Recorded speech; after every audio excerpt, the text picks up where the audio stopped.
Hello and welcome to the Business of the Business podcast. I am your co-host, JP John Paz from the two-man power trip of wrestling. And of course, joining me is the financial pro wrestling genius himself, Mr. Lavie, Margolin. Lavie, how you doing today, sir? Hey, doing good. The weather is changing for the better. I've been trying to get jogging a little bit, but it's hard to get the wind back. Now, as far as some of the weather improving, does that mean we're going to see more outdoor shows, or does that really not matter as much? Well, what was it? Northeast Wrestling, which has been quiet for a while. I know that they had booked something already in the summer. That seems to be their key. I think with it's a shame, like here in New York with the Brooklyn Cyclones when they worked with TNA, I think originally, and then Ring of Honor. It's like a really nice thing, especially if you have like a minor league team that's fairly popular and you can promote this show for like the first month or 6 weeks of the minor league season, whatever it is. You kind of build up excitement, and it's like the thing to do, even if you're not a pro wrestling fan. Now, as far as what you're up to right now, I know you're reading the Untamed, Unbelievable Life of Macho Man Randy Savage by John Finkel. Yes, great. I just got that in as well, but I just actually interviewed John, but we only scratched the surface, so we got to get him on this show. Yeah, nice. It's a different sort of book. I feel like John, and not to speak about his expertise or career, like I feel like he writes biographies of a lot of mainstream figures, especially in sports. Macho Man Randy Savage is very mainstream, so there's more of like a pop culture feel to the book to it, rather than like something that's like heavy research. Where like which Yeah. I love, like where you're like, okay, Ric Flair was in this town and it drew this amount and whatever. Like I understand this book isn't necessarily going for that audience.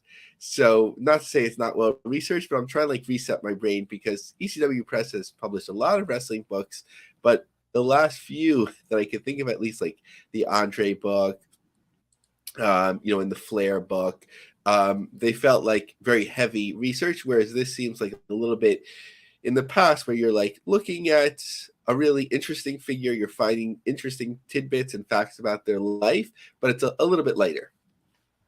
Yeah. And not so much geared towards the hardcore fans. I think maybe more geared for like the casual audience, if you will. Yeah, I'm like, not everyone has to know exactly what they drew in a town, that people are mostly not familiar with, to the dollar, to the person. But I happen to like that, so it's not the best publishing strategy. So maybe this is a good idea. Now, starting off the show, let's talk about Beyond Wrestling. What is going on with Beyond? So we haven't talked much about Beyond, and certainly Yeah. they haven't been a headliner for the show in a while, especially if we're not talking about YouTube, where they are stunning and amazing on YouTube. But they had what they had deemed, I believe, their biggest show to date, Beyond Wrestling. And this is from our friends, PW Ponderings, we're the official business podcast, so working it in. Beyond Wrestling Shamrock Slam took place in Boston at a festival supported by Harpoon Brewery and Clown Shoes Beer. They hit an attendance record of 2,232 fans who watched some great action. Congratulations to the whole team. So, something that I'm curious about, and I think it's that for people that went to the festival, you can go to the wrestling show. So, they didn't necessarily draw 2,000 plus ticket buyers that wanted to see Beyond Wrestling, which is fine. Obviously, enough ticket buyers wanted to go to the wrestling show. So that should be great for them, maybe for a potential renewal in the future. Um, Boston.com shaded it a little bit in promoting this festival. If you're looking for a way to celebrate St. Patty's Day, we have a little code for you. You can get $5 off at the Harpoon, which has music, drinks, and for some reason, pro wrestling. So even when they do well, pro wrestling suffers a little bit. But Beyond had tweeted out, we have to shout out the amazing team at Harpoon and Clown Shoes for making Shamrock Slam possible. There's no scenario where we could have pulled off an event of the scale in Boston without having their meticulous planning and precise execution. Thank you for having us. A little bit of a knock there on them for whatever reason. Not Yeah, not and pro wrestling for some reason. yeah, it's sort of like for people that are into it, you always have to like knock it. Where I'm trying to contextualize it now, and a lot of us who follow pro wrestling, we follow MMA and fight sports. When we hear about slap fighting, we're like, that's disgusting. It's ridiculous. It's dangerous. So, like, I think that's a lot of people's reaction to pro wrestling and like MMA. So, like if we're not knowledgeable about it, I don't know if we learn more about slap fighting that there's certain intricacy, but I think that's like people's reaction to it. So whenever it's like connected to something that people don't want it necessarily connected to, that's sort of their reaction to it historically, like right for the last 70 years. Big time, big time. Now, as far as TNA is going on, what is going on? And with the shakeup with D'Amore, they're still going to D'Amore's old hometown, though, right? Yeah, so they were there. Of course, that was already booked by D'Amore in the college, which somebody had a picture of it when there's no like they have little risers usually set up, and it's quite a small space, but nothing wrong with that, especially as we've been talking about knowing who you are and pack it out, and that's the best way to go sometimes. But CTV News Windsor reporter Sanjay Maru had a feature about TNA and if they'd come back following D'Amore's leaving. TNA Wrestling says it looks forward to returning to Windsor despite management shakeup. Management at TNA Wrestling say they are looking forward to returning to Windsor. Despite a shakeup involving the company's president, Windsor native whose termination left fans around the world stunned by his removal. On Friday, TNA hosted one of its monthly premium events, Sacrifice, inside the classic gym of St. Clair College in Windsor. This marked the first event TNA has held in Windsor since the company's ownership group. Anthem Sports announced it had terminated the contract of D'Amore. D'Amore, a Windsor native who had a working relationship with TNA between 2003 and 2010, before returning in 2017, was named president in March 2023. In that same year, TNA Wrestling brought two of its monthly premium live events to Windsor, Sacrifice and Slammiversary. D'Amore's removal as TNA president has left many fans wondering if Sacrifice 2024 taping, which was announced to take place in Windsor prior to D'Amore's termination, would mark the last time TNA ever brings in a live show. I doubt TNA will be coming back soon, said a fan, Christopher Quinn, prior to the event. However, in a statement to CTV News, the promotion said Windsor is not exempt from hosting shows in the future, despite the shakeup involving upper management. Windsor is a great wrestling city with history and diehard fans. Windsor is one of the many cities we truly enjoy visiting. We look forward to returning. Local wrestler John Alexander and Bhupinder Gujdar were among the litany of TNA performers who stepped in the ring during the Sacrifice tapings. For Alexander, this marked the first time he wrestled in a TNA Premium Live event. So, fair enough. A long article, so go back and check it out. But apparently, there was some technical issues. We know how disappointing it is to miss critical action on tonight's Sacrifice. Due to technical issues, we apologize and will work to make the complete show available as soon as possible after the event. Are there any other live spectacles where there aren't as many technical issues as in the world of pro wrestling? I know it does feel like that for whatever reason. It kind of sucks, and you get that bad, like, oh, amateur hour or something like that. But it does feel like wrestling always kind of gets those glitches. Even, of course, the Evolution or excuse me, Revolution pay per view for AEW, people were complaining that it was going out because of Bleacher Report. So I feel like that always happens. Kind of sucks. Yeah, I guess the only worst example was the UFC in the early days. Well, partly because they weren't timing it well, and I think there were technical issues sometimes where they would draw like a great buy rate for them at the time, and then it'd be like, okay, we're gonna have to return the money. Right? Yeah, not good. Ticket wise, though, are they doing okay in TNA right now? So let's take a look here.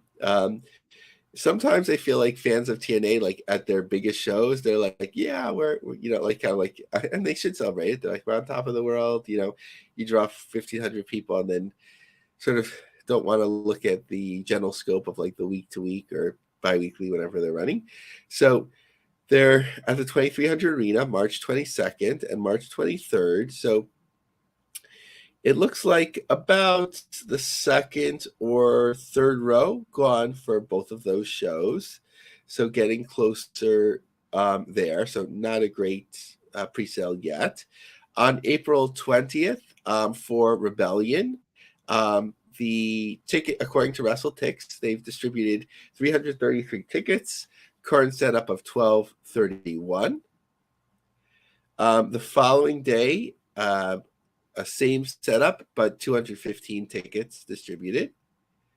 Then they have their shows. Tickets are not on sale yet, or just on sale if they are, in Albany, a double shot. Smartly, and I think they've done this before, both in Albany potentially, but also in other places, team up with like a local minor league, whether it's baseball or here it's arena football, for 3 consecutive nights of action. So it'll be like Albany Firebirds happen to be playing in their arena the night before 2 nights of TNA. So they'll sort of collaborate on that co-promotion. And Moose and AJ Francis will be the honorary captains for the Firebirds league for the team's home game on Thursday, May 2nd against the Nashville Cats. It'll be jointly announced today by TNA Wrestling and the Firebirds. Both Moose and Francis will be part of the pregame coin toss and participate in many other activities, promotions, and team events at the game. So, it's a win. Nothing wrong with that. You have, I don't know, the arena football keeps being here and then going out, but I think Albany has been one of their strongest markets traditionally. So once you have of that, I'd imagine, given the venue size that they played, it's multiples of TNA for a traditional show. So if you get some of those fans to carry over, that's great. And if you get a few TNA fans interested in arena football, that's good too. And of course, Moose and AJ Francis, 2 former NFL players, have a nice little tie-in for their football tie-in. So that works too, and makes a lot of sense just as far as that.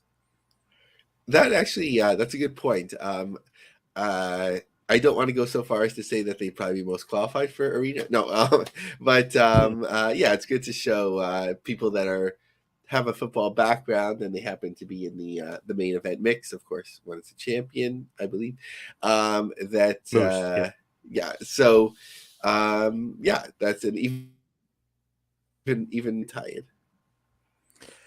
What is going on in the world of MLW? Are they doing even more of a team up with CMLL? Yeah, so what's nice is when you put your belt on a CMLL headliner like Mystico, you can have him defend the belt in Mexico, which makes it seem bigger than it is. So he's already done so against Angel de Oro, I believe, successfully. So it sort of like makes it seem bigger than it is. And then March 29th in St. Petersburg, they've been announcing different CMLL talents like Star Jr., but looking at their forthcoming shows, St. Petersburg, TV taping in War Chamber, Cicero Stadium for the Lucha show, Atlanta for Battle Riot, and New York, not yet on sale in late August. So looking at the ticket sales for War Chamber, there are, in the second row, singles still available, and then the third row, some pairs together. It looks like by the pattern that there's like a carving out of seats. So not all of these necessarily were on sale. So we'll have to see once it's on television what that really looks like. Azteca Lucha in Georgia, they have some front row tickets still available, a fair amount of second row and beyond, and not too many. Well, it looks like they didn't put on tickets for sale maybe beyond the fourth row. They had listed this as one of their fastest selling shows previously.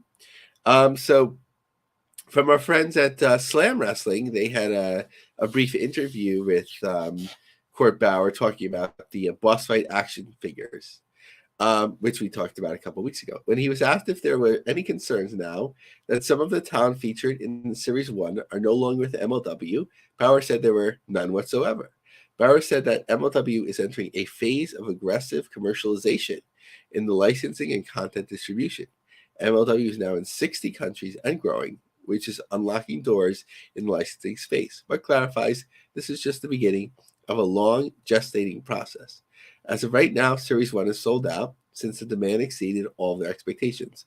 But Boss Fight Studio is moving fast to restock, and Bauer said they're deep into development on Wave 3 and sketching out Wave 4 as we speak. I guess the challenge will that talent cycles in and out, and it takes a while to mold these figures and then get them to market and so on, so that often you'll have a lot of the talent won't be there anymore. And this is not even WWE, like a certain percentage aren't there anymore every time they come out with like a new series, but if they're selling them, then everyone is happy. That does kind of stink. Like EJ and Duca, okay, he gets his figure. He's not even there anymore. He's kind of, well, he's in AEW, but he hasn't really been on TV. Lince Dorado, does he even still work there anymore? Microman, does he even still work there anymore? Obviously, Karrion Kross is in WWF. So it kind of stinks to do that, and the guys aren't even there anymore. And Madge Kruger was gone, but now he's back. Yeah, so that's for them. Is he? I would get confused. Is he also Cruel on the independent scene, or is that someone else? Yes. Yep, that's him. Okay. As I was like the two big guys in masks, but it's the same guy. Yeah, I guess it's more of like a classic type series, right? Because you always have the talents that aren't there anymore, as opposed to like highlighting current talents, which is a shame because it sort of makes you look like a little bit less than you are. Because if you have talent signed and it's a couple of years and you get going with these figures and they're there a year when you're selling it, then it's all tied in. But if you're making merchandise and they're not there, then it sort of looks like people are just passing through. I guess it was a real shame with Fatu because he was there so long. And I guess there's a Hammerstone figure as well, who was there really a long time, but it just happened that they were gone by the time their figures came out. When you look at MLW, are you seeing like an increase in ticket sales or no? No. I guess, well, New York was sold out, Melrose Ballroom. I think the 2300 Arena show did okay. But when I look at ahead, it doesn't look like much going on, where I've seen this pattern for a few years where it's just like the first few rows, and then behind it doesn't look like tickets were on sale. And then sometimes they announce a sellout, but that's just depending on how many tickets you put on sale as opposed to the maximum venue capacity. That's all trickery we've learned on this show. It's the sellout for how many you release, not necessarily for the building size, right? Yeah, you need the Supernova vacancy. And on the opposite side, which is, I don't know if it's the opposite, but when ECW is running the ECW arena, and any of this small venue kept growing, like this time they packed 1,800 in, 1,900, and now we see it's like, I know it's a different setup, but what is it? It maxes out at like 800, 900 people. Basically 1,000, yeah, yep, give or take, yep. Like, Now, well, what is going on? Oh, sorry. I was just going to say, well, the fire department wasn't that strict. This time we really packed them in. Yep. Like I remember back in the day, they used to say 1,100 for ECW, but they were like sardined in there, and I mean, there was no room and stuff like that. So maybe you could get it in, but not with the way it's set up now and the way that they let people in and out of the building. Yeah, and the Hammerstein Ballroom used to be reported as like 3,000 sellout for ECW, and it's really like 1,800s.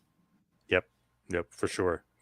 So as far as New Japan Pro Wrestling is concerned, what's going on with them, and what about their shows and ticket sales? Because it seemed like it was Rocket Busters. It was off to a hot start, maybe slowing down a bit.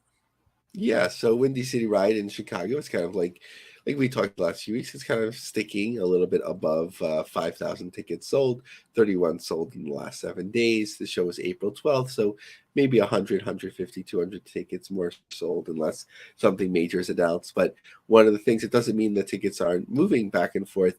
One of the things is that it looks like ticket brokers on the second round of it, bought up a lot of lower level seats that they're now having a hard time getting rid of and selling for cheaper. And then they're followed by opening up upper row seats, which would be less desirable, of course, and you could potentially get better seats for cheaper. So that's staying there. Then for the Ontario, California show in the Toyota Arena, that's still moving along, and that's not till May. So we could see, potentially another 1,000 tickets sold, optimistically. So they've distributed 1,500,034. I believe this is a maxed out 10,000 seat building. Do you think that with Resurgence, like it's not going to sell out, or do you think that that's not drawing as well?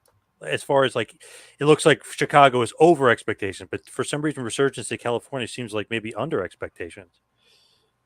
So without California sort of like bumping the numbers up, like prior to that, I would think like Ontario, California, okay, you have, a community there. It's one travel from Japan. It's far, but not that far compared to the East Coast and so on. But it might be dependent on like more names being announced for the show. I wouldn't imagine they'd have done more than 3,000 tickets. So thus far, it's sort of like meeting my expectations. I always question sometimes, why you book a venue that big when you know you're not going to sell it. I was starting to look foolish with Chicago, but tickets have slowed down. But generally, like I think a better strategy is booking like a nice theater or classy, smaller venue and charging more because you have more super fans than you have like mass market appeal. I agree. Maybe when you're booking the shows, book to the right venue to sell out, not necessarily book these huge venues where it's like a basketball court or basketball arena and you're not going to be able to sell it out because it doesn't look as good. It doesn't seem as good, especially when they send out some of those pictures of the fans like, hey, half the arena's tarped off, or hey, half the arena's empty. It just doesn't look right. Just book a smaller venue and sell out the smaller venue. Yeah, sometimes like it's hard to tell, right? Like venues have to be booked like way in advance, but sometimes like the fact AEW keeps booking like NBA sized arenas is ridiculous. Like, of course, for Sting's retirement, like, you had that planned, you're going to do very well. For a pay per view or premium event, you should give it that shot. But like week to week, like a Dynamite or if Rampage is taping independently, like it's ridiculous. Yeah, I don't like that. It's just, I don't know, it's like a weird thing unless you got the building super cheap and it doesn't matter. But other than that, it's just bad idea, just bad optics. Yeah, some of the smaller markets that have larger venues that were built for like maybe they had a popular college team at some point, or maybe like a professional team moved on, and you can get it cheaper. Maybe there's like sometimes there's like an extra venue in a market that's not really being used anymore. It's like the third or fourth choice, so it's not always like 4,000 seat venue, but a lot of times it just doesn't make sense, especially what's been reported for AEW losing money, so much money last year. Tell me what's going on with the NWA. So really smart move on the NWA's part in maximizing Kerry Morton's time there. I think eventually he'll move on. He's a college student on the cheerleading squad, if I remember correctly. He's also there in charge of their marketing or social media, or maybe both. So he's really ingrained well in the NWA. Obviously, his father getting a number of bookings there and just being part of the fabric of what you think about with the NWA. But Kerry Morton had said, first and foremost, I extend my contract with the NWA a few months ago to go into December 31st, 2025. That being said, there are many goals in mind. I was the junior champion. I defended that belt in Canada and so on. I left my mark. I was a modern day Ric Flair as far as taking the belt and so on. Okay, so a little bit of puffery following that, but in terms of the business news, I think he's a wonderful foundation to build around for the NWA. Maybe like as Ric Flair said, my number one draft pick, not necessarily overall in the wrestling industry, but certainly for the NWA, like I don't think they can build around anyone better. I would even think about giving him the world title at some point, because he's known, he can perform, and so on. And probably second to him, or right up there, would be Colby Carino, who's also a great fit for the NWA. Unfortunately, he's blocked right now from moving forward with WWE and growing. NWA is smart to continue to take advantage of that. So are they only doing deals 1 year at a time, or is that just his deal? So I think he said he extended it. So it might be, I'm not sure how long it was for before. Often we don't even hear about the deals that they have. I remember being surprised that Colby Carino had a deal. He was wrestling a number of other places, but there was, the priority given to the NWA on dates and for whatever other reasons, merchandising and so on. What about some other shows and even some NWA offshoots? What else is going on in the world of the NWA? Yeah, so I was kind of dim on. I was very dim on NWA Chicago, like sort of saying, "What's the point of it?" But in Highland Park, they packed out Studio One, and it looked like an exciting experience. So let's see how that continues to grow and what they do with that. In terms of their forthcoming shows, right? Like you said, another territory, NWA Exodus. So they have a show there in Cleveland.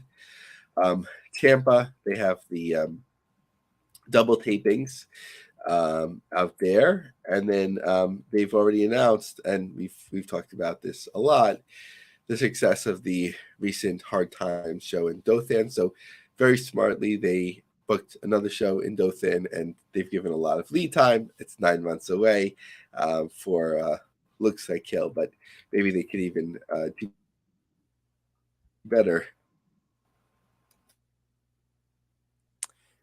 Now, as far as GCW is concerned, what is going on with Game Changer Wrestling? They got a lot of shows coming up. Yeah, so the show Role Model has just general admission tickets left. That's, I believe, the show in Detroit at Harpo's.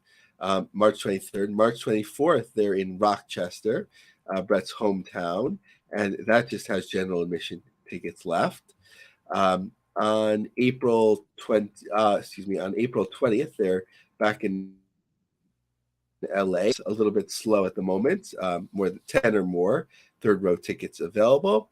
The Breaking GCW show, I think that's in Arizona, has a few second and third row tickets remaining for April 21st, but general admission available. In May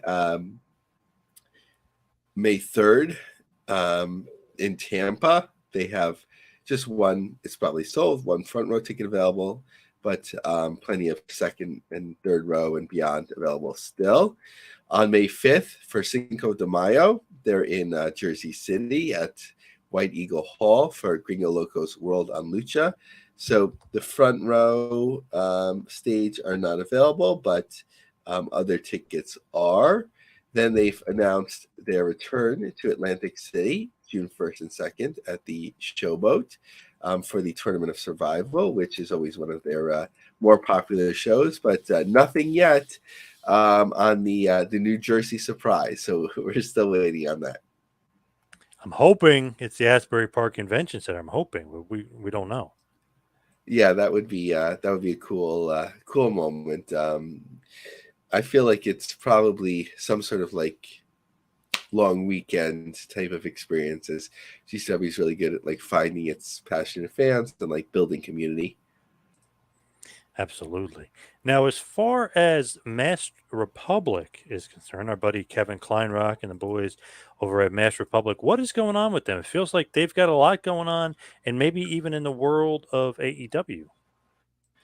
Yes, we heard of the trouble not involving Masked Republic about visas for some wrestlers from CMLL that a promotion in Texas or wherever it may be, like maybe didn't handle things correctly, it was going to cause problems. But AEW had a tweet regarding CMLS Titan going against Chris Jericho. So, and Max Republic took the opportunity to say Max Republic coordinated visas continue to help make the lucha world go round. It's a lot of work, a lot of headaches, but we are dedicated to making sure that the best, regardless of promotional affiliation, get to perform in the U.S.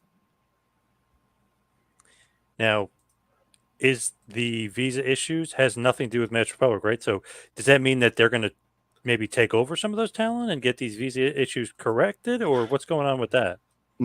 I haven't heard anything about that, but if somebody from AEW who they likely already be coordinating with was smart, they might say like, okay, we have these other talents that you weren't referring to us from CMLL, and they're kind of stuck. What do you suggest? At least if they're not working with them directly, because they have this deep knowledge of the process, that would be a smart thing to do. But I'm not aware of that. We'd have to go back and see like who seemed like they would get stuck, and have they been able to cross back over yet? As far as Mass Republic is concerned, they got a lot of good stuff, but just outside of obviously that business, I like a lot of the other stuff they're doing. I mean, they're in almost everything Lucha Libre. If you really look at it, like masks and comic books and figures, I mean, they're all over it. Yeah, and I like to see the crossover of guests of the show. So John Wall Street Tabitha had Man. tweeted thanks to Mass Republic for a lucha doll featuring one of the luchadores that his daughter was enjoying. We know that they've sold out, I think it's called Cathedral City Casino, like multiple times in a row. They have Taco and Tequila Festival show. So all things lucha and growing. I just get so many lucha centric articles in my Google News alerts that I just don't share as many, because it's just become commonplace just to say whatever city there's a lucha show, these are the stars coming in, and so on.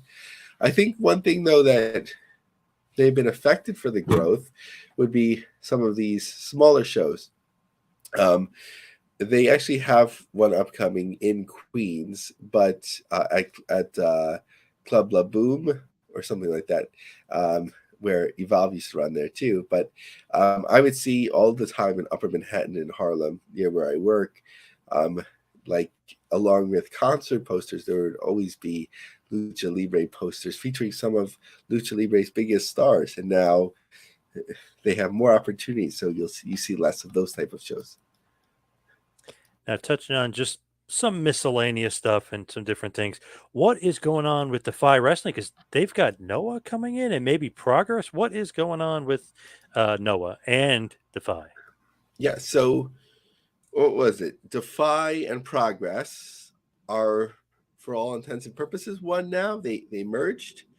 If I'm getting that correctly, I know that Defy merged with someone, so I'm imagining it's Progress. And then Noah, right? So you have the brand, and they're going to a totally right. You have the UK brand, Japanese brand, West Coast brand, and they're going to Germany. So always cool to see that collaboration. What else is going on in the world? Reality of Wrestling drew its largest crowd to date at the Walker, Texas Lawyer Arena. Thank you, Texas City. I love that arena name. The World Classic Professional Big Time Wrestling, WCPBTW, had what looked like another packed house. Although I went to the website where they host these shows once, and it didn't look like it could host necessarily that they report several thousand, but it's certainly packed out. But I don't have anything official on that one way or another. New Texas Pro Wrestling said we have another incredible turnout for a show in Pasadena, excuse me. Over 325 in the building at the Campbell Hall. House of Glory, something interesting to watch. They keep investing more, I would say, like bringing in bigger name talent. They're going to the Boston area for Cinco de Mayo. They'll be their usual place, NYC Arena, and they're bringing in everyone's favorite Psycho Clown, as well as one last note that live wrestling made its way to Galena, Maryland last week, MCW to be exact. The Baltimore organization came to the Galena Volunteer Fire Department, a place that they regularly run, and they drew a packed house of 280. Now, just going back to World Classic Big Time Wrestling there, man, that crowd is huge.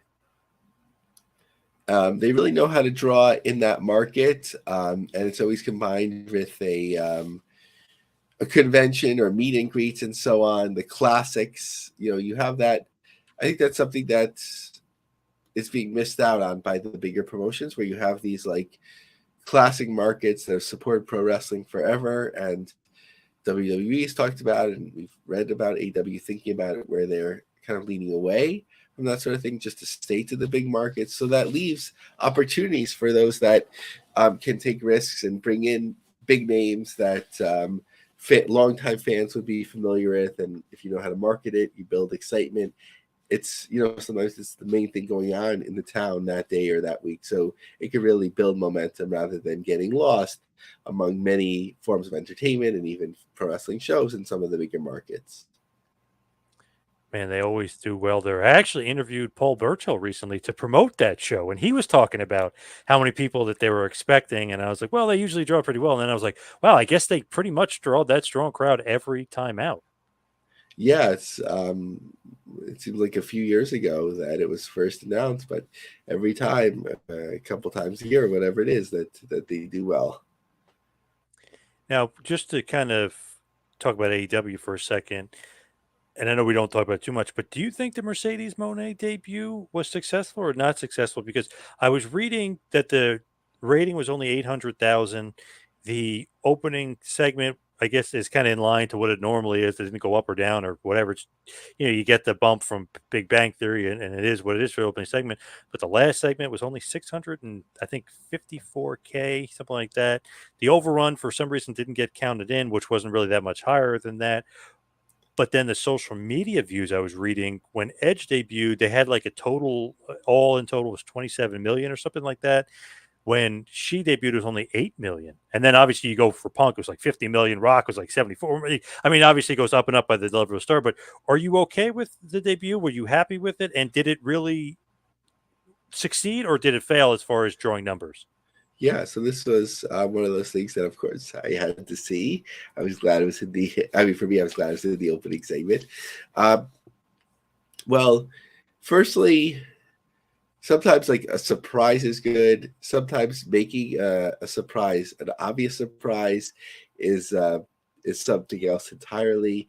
Here, it was, of course, pretty obvious for most people what was going to happen.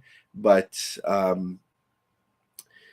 when she came out, it seemed sort of just the fact that she was there was the draw, rather than her saying or doing anything. So you could get away with that the first week. I know the first segment was higher, but some people, of course, you can attribute that to Big Bang Theory week to week. Like you mentioned, John, if it stayed the way that it was, then maybe that wasn't such a big deal. But certainly you didn't take any steam away from her. So the debut is one thing, an intriguing first match is another, and the third is threading her into storylines in a way that engages others. The people have been critical of the women's division. And I've, obviously haven't been following it week to week as much, but it's interesting how some talents that really seem to get momentum can lose it quickly as well. I'm not sure if Britt Baker's been portrayed as prominently, and Thunder Rosa, obviously she was injured for a long time, and then there's talk of some, interpersonal issues or disagreements with other talent in her sphere, but you have that opportunity to bring in a known talent, and that will be intriguing. But let's see what they do with her, what happens.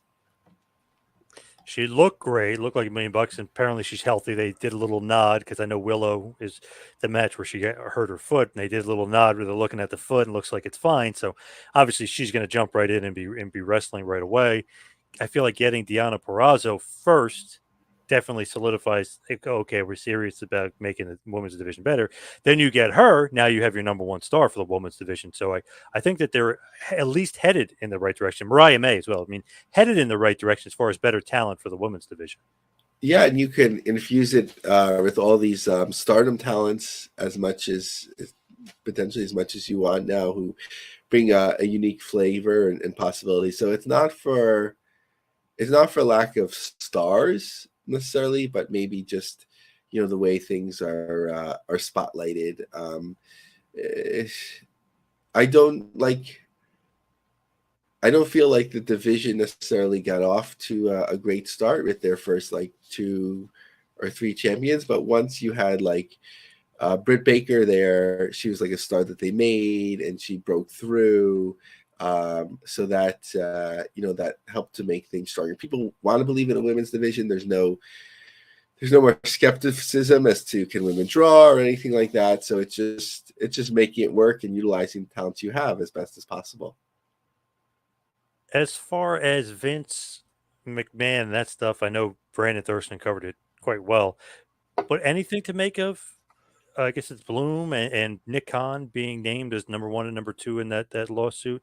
As far as Janelle Grant, does anything mean anything? Does it, like business wise and con wise? I mean, does that mean he's going to be gone, or is he going to be under scrutiny? Like, what does that mean exactly?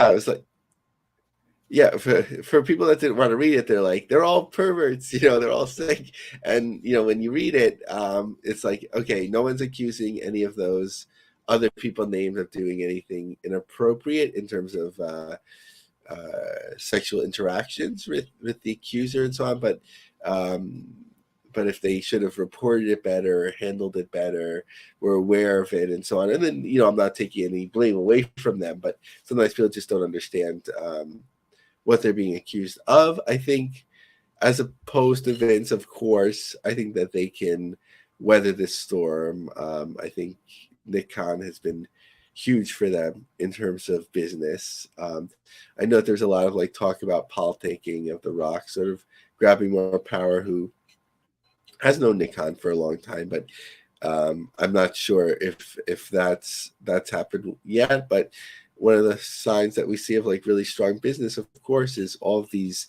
television sellouts. I think as we're recording this, they have 8 in a row, so maybe 4 SmackDowns, 4 Raws. So people are really interested. You won't always have the access to The Rock to do that, but it's certainly not just The Rock, and it's not just attributable to him. I would say not even mainly.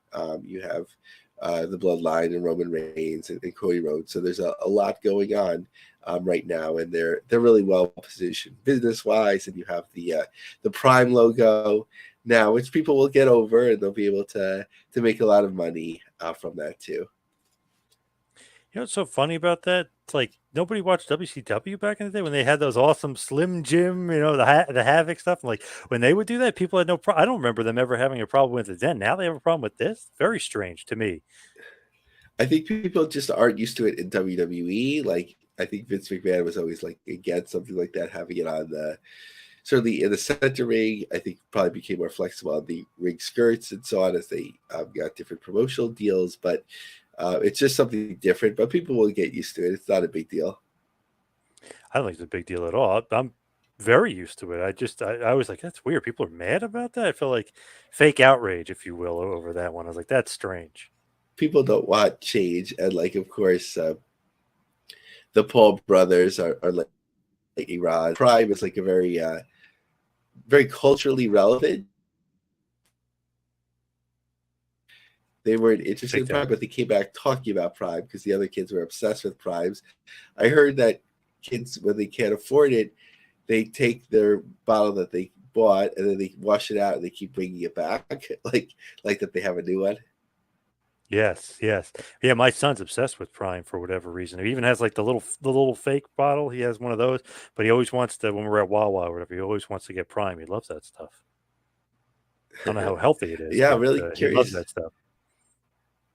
to look at a what is it, like a marketing case study of like how they broke through, and obviously you had the two influencers that started, but like what really like broke through to make like kids obsessive about it, and it became like a status symbol. Big time. I don't know why.